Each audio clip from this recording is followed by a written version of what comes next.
duduk. Assalamualaikum warahmatullahi wabarakatuh.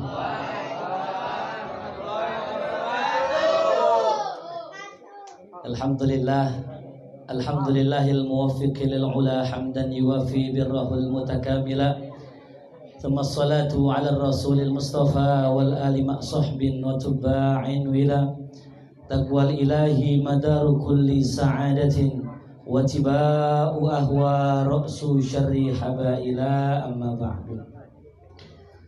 Fa ya hadratul mukarramun, para alim ulama, para hujjah, para tokoh masyarakat, para remaja, putra dan putri yang saya cintai, wabil khususnya yang ada di sebelah kanan saya, para guru-guru, diantaranya Al-Mukarram Al-Muhtaram, pimpinan Musalla Al-Inayah Al-Ustadz Haji Suryadi Matta'anullah bituli hayati. Juga tak lupa yang saya hormati dan muliakan imam kita, guru kita Al-Ustadz Amri Faisal SAG, dan juga guru tetap kita di Majelis Ratib Malam Rabu Al-Mukarram Al-Ustadz nggak pakai dokterandas Idrus Asmari SAG, karena barusan sudah diralat. Juga yang sama-sama saya hormati, saya muliakan sahib saya, guru saya Al-Mukarram Al-Muhtaram Ustazuna Syamsul Ma'arif MA, dan juga orang tua kita Bapak Abdul Latif, dan tak lupa MC kita, Masya Allah, Master of Ceremonial yang udah melanglang buana, karena di mana-mana ada, insya Allah. Di Pulau ada, di Jaten ada, di Buncit ada. Al-Mukarram Al-Muhtaram Al-Ustadz Al-Habib, Masya Allah, Habib Al-Habib li zaujatihi. Habib bagi istrinya. Habib itu maknanya kekasih, maknanya orang yang tercinta. Ya Ustadz Herman Felani, kita doakan panjang umurnya biar bisa ketemu Ahmed Dajjal, amin. Kepanjangan. Juga yang sama-sama saya hormati segenap hadrah Majelis Ratib Malam Rabu. Alhamdulillah, saya nggak berpanjang kalam, karena kalau panjang-panjang kalah Ahmed Dangdut nanti ya. Kita pendek-pendek aja lah, karena besok mau nyoblos kita. Tahu doanya? Apal doanya nyoblos? Hah? Apal?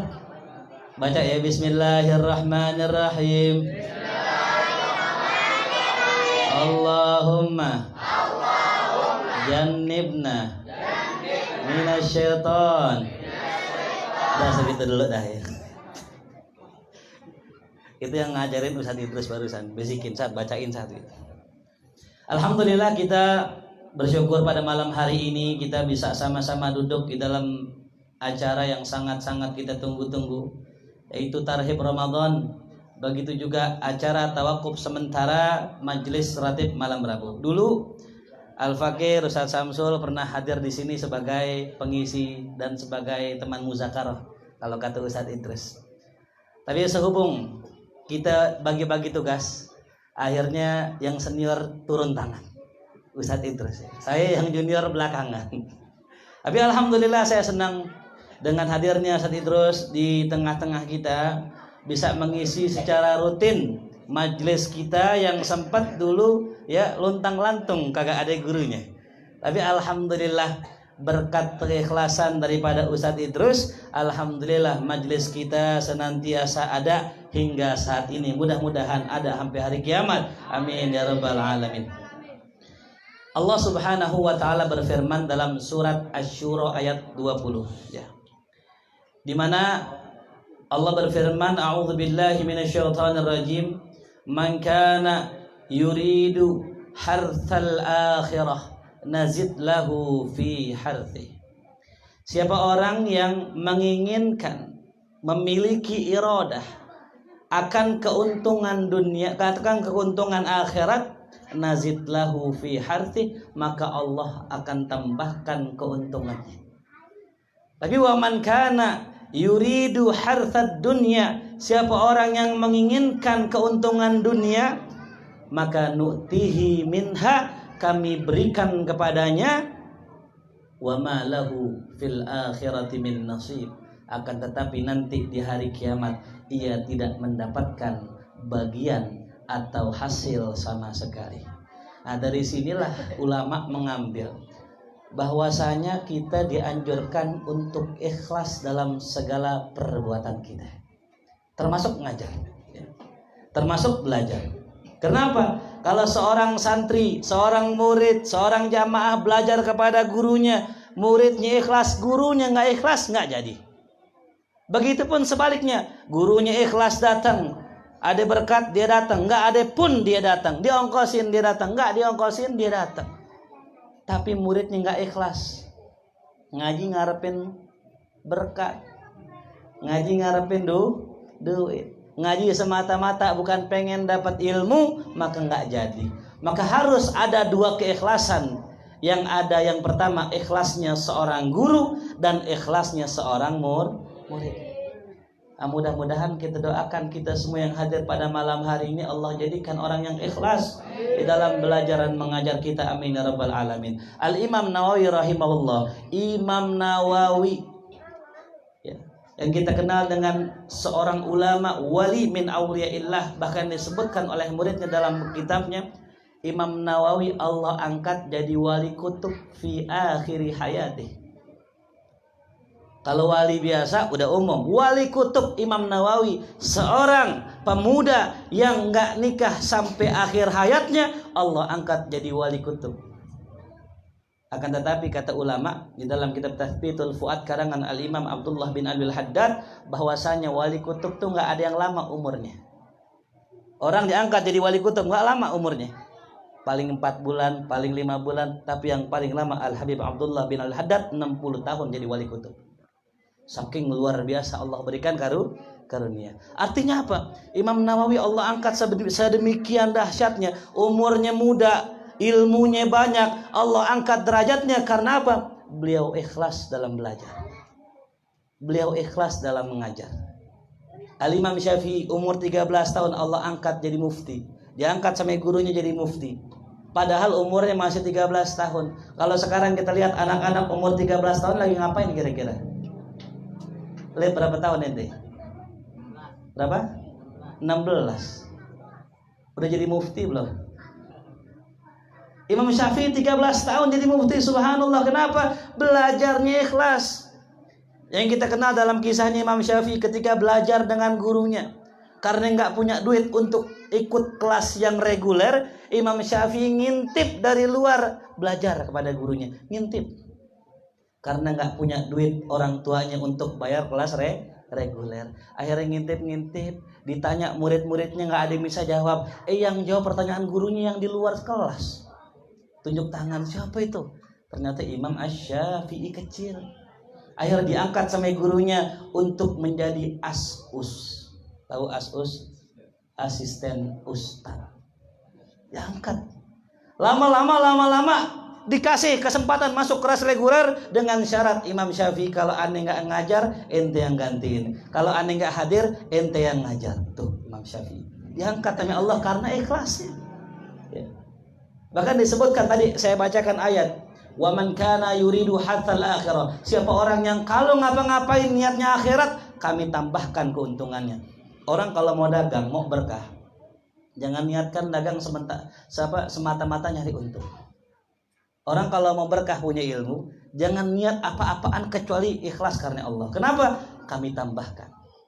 Belajar dikit ikhlas, maka Allah tambahkan ilmunya. Ibadah dikit ikhlas, Allah tambahkan ibadahnya. Al-Imam Ali Zainal Abidin As-Sajjad itu dikatakan As-Sajjad tukang sujud setiap malam. Bahkan kata ulama sampai 1000 rakaat beliau sholat. Allah 1000.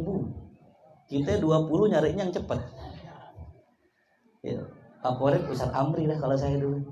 Saya dulu Ustaz telat sini Ustaz dulu. 2012 saya sering sholat mari. Ya, pokoknya kalau ada Ustaz Amri wah cepet. Ada lagi yang cepat lagi. Ya, dulu ada Ustaz Asmawi dulu cepat. Pokoknya yang cepat-cepat girang gitu. Ya, pokoknya followernya kalau punya IG banyak tuh Ustaz cepat. Kalau yang imam saya ya Ustaz Faris. Bismillahirrahmanirrahim. Emangnya lama.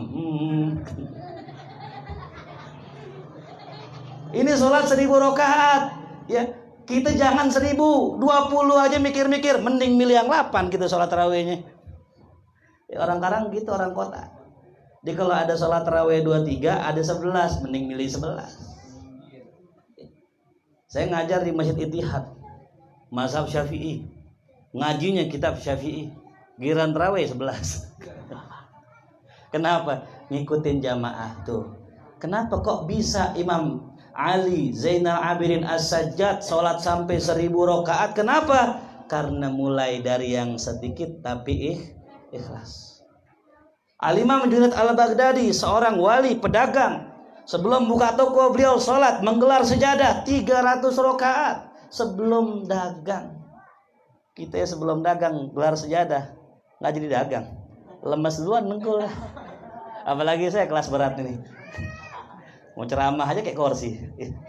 Karena mohon maaf, saya cerita aja, berat saya sekarang 90-an. Jadi kalau antum 60, 70, saya 90. Normal saya 70 kilo. Karena tinggi saya 170. Nah, 170 ya normalnya 70 kilo. Berarti saya ini sedang ngangkat karung beratnya 20 kilo. Antum bayangin ceramah ambil angkat karung berat gak kira-kira? Nah itu makanya saya pakai bangku ya. Bener kata saya itu kelas berat. Yang mudah-mudahan berat juga amalannya, berat juga paha. Asal jangan berat Yang paling penting berat dompetnya begitu ya. Enggak Ustadz sekarang nggak berat, kan ada kartu prakerja. Iya. Jamaah harus perhatiin kesehatan biar BPJS nggak ini terus. Coba kita mau cek ya.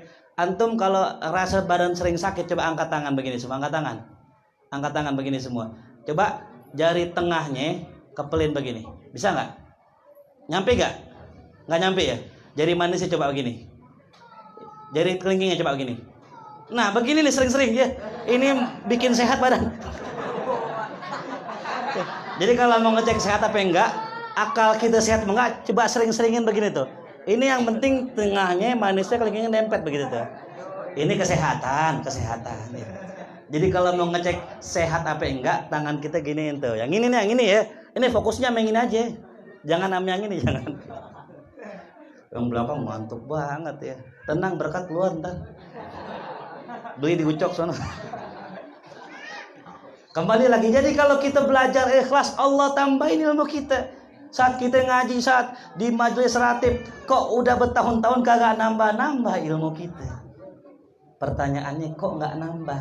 Mungkin kita ngajinya belum ikhlas.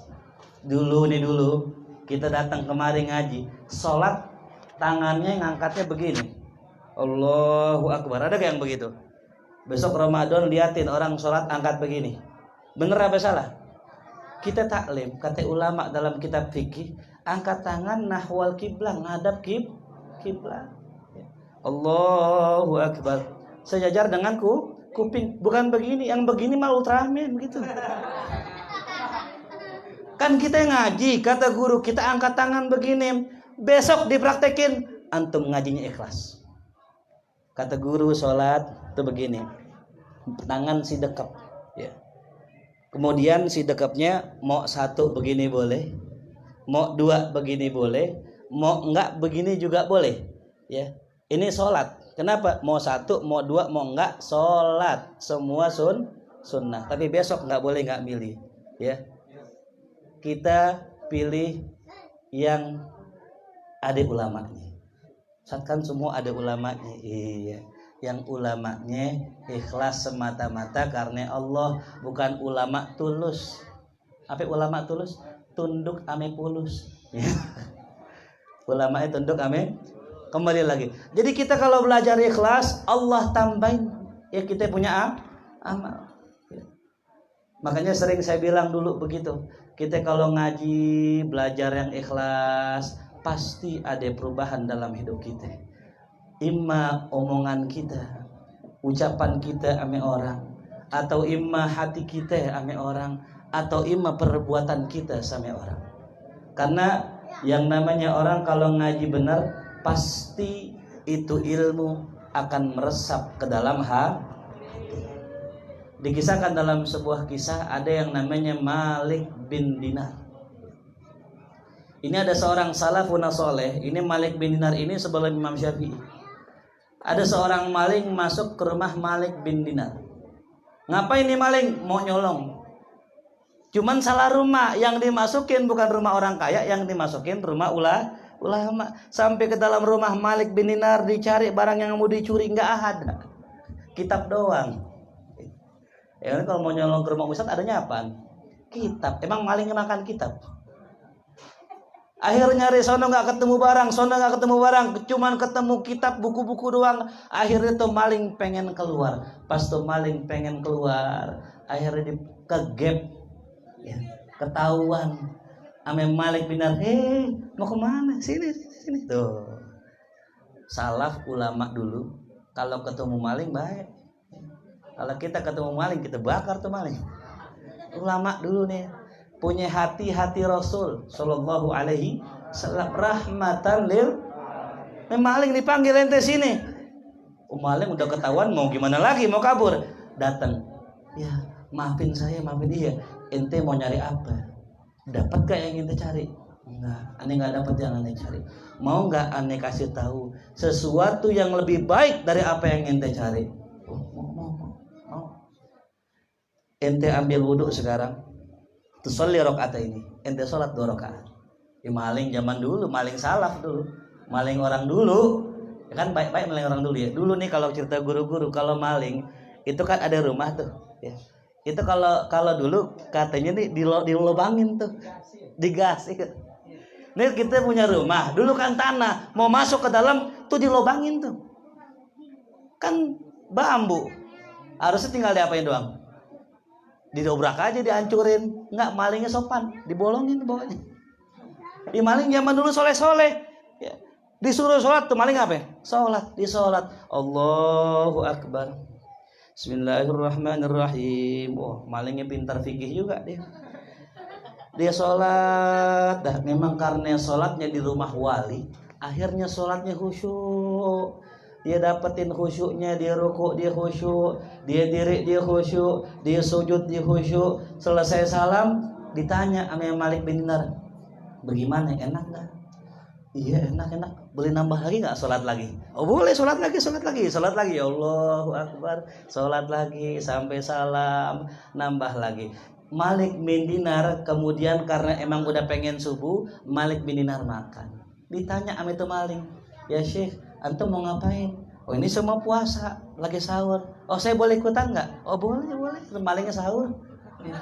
Maling sahur makan bareng sama Malik bin Dinar. Selesai makan, udah karena pengen subuh, berangkatlah Malik bin Dinar ke masjid. Pas pengen berangkat ditanya, mau kemana Syekh? Saya pengen ke masjid. Boleh nggak saya ikut ke masjid? Ikut ke masjid. Maling sholat jamaah. Sampai sholat jamaah selesai pulang, udah dah. Kamu bisa pulang sekarang. Enggak sih, boleh nggak saya nginep 3 hari di mari? Nginep tuh maling, udah pengen nyolong, nginep lah, dikasih makan, puasa, subhanallah. Kenapa? Ini maling mendapatkan hidayah karena pengen nyolong rumahnya wali min auliyaillah. Itu baru pengen nyolong tuh, gimana mau ngaji? Antum bayangin, orang datang pengen nggak bener jadi bener, bagaimana orang yang datang pengen bener ke rumah beliau? Akhirnya 3 hari nginep di rumah Malik bin Dinar, seorang ulama yang soleh, yang mukhlisin. Akhirnya dipulang ke tempat teman-temannya. Sampai ke tempat temannya nanya, Fulan, lu kemana aja udah 3 hari nggak nongol-nongol? Lu ngerampok apaan? Apa kata itu maling? Sarqani qabla an asriqa. Itu orang telah mencuri hatiku sebelum aku bisa berhasil mencuri barang-barang dia. Akhirnya taubat, ya. Kalau dikaitkan ini, kisah ini mirip dengan kisah seorang ulama namanya Fudail bin Iyad. Jadi seorang wali, Fudail bin Iyad, dulunya pencuri, ya. Tukang nyolong. Dapat hidayah pun persis kisahnya ini. Cuman saya nggak berani mengatakan ini kisahnya Fudail juga, ya. Tapi yang jelas ini kisahnya Malik bin Dinar. Bisa jadi ini Fudail bin Iyad niat nyolong di rumah Malik bin Dinar, kemudian yang tadinya maling berubah jadi wali min auliyaillah. Karena apa? Karena keikhlasan hati seorang Malik bin Dinar itu bisa mempengaruhi hati orang lain tuh. Ada juga kisah dalam kitab kemarin saya baca Uqudul Jain ya, di bab terakhir. Ada seorang waliyah, perempuan yang soleh, perempuan yang wali min auliyaillah. Jadi kalau laki namanya wali, kalau perempuan namanya apa? Waliyah. Datang nih maling ke rumah Rabi'atul Adawiyah, pengen nyuri barang. Sesampainya di dalam rumah, diambil baju. Udah pengen kabur, udah dibawa baju. Pas udah diambil baju, nyari pintu nggak ketemu. Kemudian fayaqulul hatif, ada suara bisikan, doa siap, taruh tuh baju, ditaruh baju, nongol pintunya. Karena nongol pintu pengen dibawa lagi, diambil lagi, pas diambil hilang pintunya, taruh lagi, nongol lagi pintunya, nongol lagi, diambil lagi, hilang pintunya. Begitu sampai tiga kali, diambil hilang, ditaruh muncul, diambil hilang, ditaruh muncul, nggak bisa pulang. Sampai kemudian terdengarlah suara bisikan, ya fulan, inna Rabi'ah naimah, sesungguhnya Rabi'ah bisa tidur. Walakinnal habib la yanam, akan tetapi sang kekasih Rabi'ah tidak pernah tidur. La ta'khudhuhu sinatun wala naum, enggak pernah kena yang namanya ngantuk dan enggak pernah tidur. Siapa itu kekasihnya? Allah Subhanahu wa taala. Itu orang-orang yang ikhlas, Allah lindungi itu. Makanya kita jangan pernah meremehkan ikhlas ya. Antum datang kemari niat ikhlas karena Allah, pasti antum pulang ada yang antum bawa. Kita datang hadir di majelis ya. Kalau orang dulu itu kalau ngajar nggak kayak sekarang. Kalau orang sekarang ngajarnya enak. Kalau orang dulu ngajarnya cuman ya, para jamaah jangan tinggalin sholat, jangan tinggalin ngaji, jangan durhaka sama orang tua. Itu jamaahnya pulang-pulang langsung bener. Kenapa? Karena keikhlasan dari seorang mutakalim tadi. Dan keikhlasan orang yang datang. Murid ikhlas, guru ikhlas, akur ketemu bawa pulang. Nah mungkin kekurangannya sekarang ini. Kita nih di rumah punya anak ya, yang udah nikah. Kadang sering kita nasihat anak kita, tong sholat, udah azan. Kenapa tuh anak gak dengerin kita? Berapa banyak orang tua yang sering ngomel sama kita, kok kita nggak dengerin orang tua kita ya, orang tua kita nyuruh kita, lu jangan ngerokok masih kecil, dengerin nggak kita? Enggak, kita ngerokok aja nongkrong warnet sono, lo warnet ngerokok, nongkrong ngerokok sampai bibir biru sampai mau mati. Kenapa kok dinasihatin orang tua nggak denger? Yang nasihatin yang dinasihatin belum Maka ada kisah tuh dulu. Ada yang namanya dulu Kiai Khalil Bangkalan. Ya, ini antum-antum yang sering buka YouTube Kiai Khalil Bangkalan. Itu ada kisah. Jadi Kiai Khalil Bangkalan suatu hari kedatangan seorang jamaah. Ini jamaah punya anak. Kata jamaahnya, Kiai, ini saya punya anak tiap hari makan gula. Jadi kalau dimakan gula digadoin sama dia. Orang kalau makan gula mulu apa jadinya? Diabetes. Tolong Kiai nasihatin dia. Oh ya udah, ya. Udah pulang. Disuruh pulang. Orang jamaah datang ke situ pengen minta nasihat malah disuruh pulang. Bingung ini jamaah, diikutin aja dah yang namanya Kiai, dipulang ke rumah. Sampai pulang ke rumah, ntar balik lagi 3 hari kata Kiai. Bener. Itu jamaah pesan Kiai tadi balik lagi 3 hari. Dibalik 3 hari ke rumah Kiai. Kiai cuma bilang ini doang sama itu anaknya. Nah, jangan makan gula ya. Habis dibilangin dinasihatin, enggak makan gula. Subhanallah. Orang tuanya sampai mulutnya berbusa tuh. Dibilangin kagak mau nurut. Ini Kiai iman ngomong jangan makan gula, udah langsung nurut. Bingung ini jamaah. Apa wiridannya? Apa amalannya Kiai? Kok Kiai bisa nasihatin kita doang langsung dengerin? Ditanya begitu. Kata Kiainya, tahu gak antum? Ketika antum tadi yang kemarin itu minta saya nasihatin, saya suruh pulang. Saya tuh pas antum pulang, saya bukannya saya diam aja, Saya puasa 3 hari nggak makan gula. 3 hari saya puasa nggak makan gula. Kemudian datang tuh anak antum yang sering makan gula. Aneh nasihatin jangan makan gula. Karena 3 hari aneh nggak makan gula. Kita sering nasihatin orang. Ya, jangan ngerokok, kitanya ngerokok. Kita sering nasihatin orang jangan begadang, kitanya begadang. Kita sering nasihatin orang jangan main warnet mulu, kitanya. Kita sering nasihatin orang jangan maksiat, kitanya. Maka nggak bakal tembus, maka nggak bakal masuk. Maka sekali kuncinya ada pada ikhlas. Maka Nabi kita Muhammad SAW bersabda dalam hadisnya dalam kitab Mustadrak Imam Hakim diriwayatkan, qala Rasulullah SAW, akhlis dinaka yakfikal amalul qalil. Ya. Ikhlaslah engkau dalam beragama, maka amal yang sedikit akan mencukupimu. Ini antum nih malam Rebo ngaji, malam Rebo doang ngaji, ya, insya Allah masuk surga. Tapi dengan syarat malam Rebo ngajinya ikhlas. Karena yang waktu kemarin kita ngaji ada seorang tukang besi. Ya. Ini jadi kalau tukang besi, bakar besi kan pakai besi, dipegangin besinya, digetok. Ini yang unik, tukang besi nggak pakai pegangan. Dia pegang pakai tangannya sendiri. Subhanallah, orang takjub dengan karomahnya. Bisa megang bara besi tanpa kepanasan. Akhirnya ada orang ngecek, ini orang kenapa kok bisa luar biasa saktinya.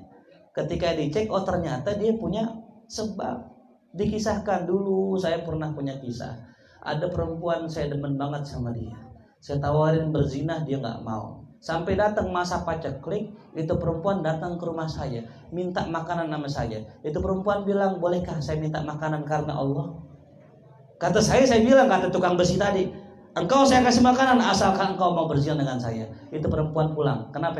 Takut sama Allah, gak mau zina. Sekalipun dia lapar. Sampai datang hari yang kedua, datang lagi minta makanan, gak dikasih dengan syarat mau berzina. Dia pulang lagi gak mau. Datang lagi hari yang selanjutnya. Udah 6 hari, udah lemes, udah lapar, datang minta makan. Tapi kemudian dikatakan, engkau boleh makan ini dengan syarat engkau mau berzina dengan saya. Karena udah pengen mati, udah lapar banget. Akhirnya perempuan mengiyakan kemauan orang tukang besi tadi, pengen berzina. Sampai itu tukang besi tadi, karena memang belum bikin makanan, dia ke dapur. Dia ke dapur, dibikin makanan, dimasak makanan. Lalu kemudian dimasak makanan, kemudian dihidangkan tuh kepada tuh perempuan. Nah, ketika itu lalu kemudian dalam hatinya berbisik, ya Allah, ini perempuan ya udah lapar, udah sangat-sangat butuh makan. Kenapa tega-teganya saya ngasih dia makan, sedangkan dia harus berzina dengan saya? Kenapa saya nggak ngasih aja karena Allah? Dapat hidayah dia. Seketika dibilang begini dah, engkau makan ini silahkan bebas. Saya izinkan engkau makan ini karena Allah. Girang itu perempuan. Kenapa? Bisa makan makanan yang tadi dia pengen tanpa berzina. Hadiah dari siapa? Seorang tukang besi tadi. Nah, karena saking senangnya dia berdoa, ya Allah haramkan jasad dia tersentuh api dunia dan api akhirat. Doa seorang perempuan yang lapar mendoakan seorang yang tadi yang pengen berzina terus ditinggalkan, diijabah sama Allah. Ketahuan pas dia ke dapur lagi matiin api, itu bara jatuh ke kakinya nggak kebakar. Sejak saat itu dia kalau bakar api nggak perlu pakai apa? Kenapa? Karena berani meninggalkan perbuatan zina. Jadi kesimpulannya adalah kita yang namanya beramal itu harus ikhlas karena Allah. Nah, mudah-mudahan ini malam hari ini kita semua yang hadir semata-mata ikhlas karena Allah.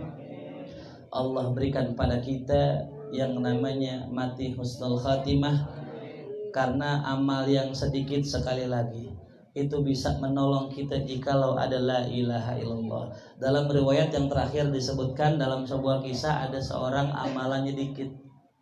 Ketika ditimbang oleh Allah, pengen ditimbang, ini malaikat bingung. Ini amalnya sedikit, amal baiknya dikit. Amal jahatnya itu sampai menggunung, bingung malaikat, pengen ditimbang bagaimana? Ya timbang. Pas ditimbang ternyata menangan amalan baik. Menang amal baik. Amal jahat yang segunung malah kalah, bingung. Pas dibuka, oh ternyata ini orang yang tadi pernah mengucapkan la ilaha illallah dengan hati yang ikhlas. Karena dengan hati yang ikhlas, maka Allah Subhanahu wa taala menangkan amalannya, amalan jahatnya itu hilang. Itulah berkah daripada ikhlas. Mudah-mudahan kita bacakan surat Al-Fatihah. Ya wabil khususnya besok nih kita mau ada pemilu ya. Jadi kita doakan mudah-mudahan Allah berikan kita pemimpin yang saleh, pemimpin yang baik, pemimpin yang amanah, pemimpin yang dicintai ulama dan rakyatnya, pemimpin yang bisa memajukan rakyatnya, wabil khususnya pemimpin yang insyaallah lebih baik ke depannya. Ala hadhihi niyyah. Al-Fatihah. A'udzu billahi minasyaitonir rajim. Bismillahirrahmanirrahim. Alhamdulillahi rabbil alamin. Ar-Rahmanir Rahim. Maliki yaumiddin. Iyyaka na'budu wa iyyaka nasta'in. Ihdinas siratal mustaqim. Siratal ladzina an'amta 'alaihim ghairil maghdubi 'alaihim waladdallin. Amin. Kurang lebihnya mohon maaf, insyaallah akan diteruskan oleh guru kita. Wabillahi taufiq wal hidayah, wallahu muwaffiq ila aqwamit thoriq. Assalamualaikum warahmatullahi wabarakatuh.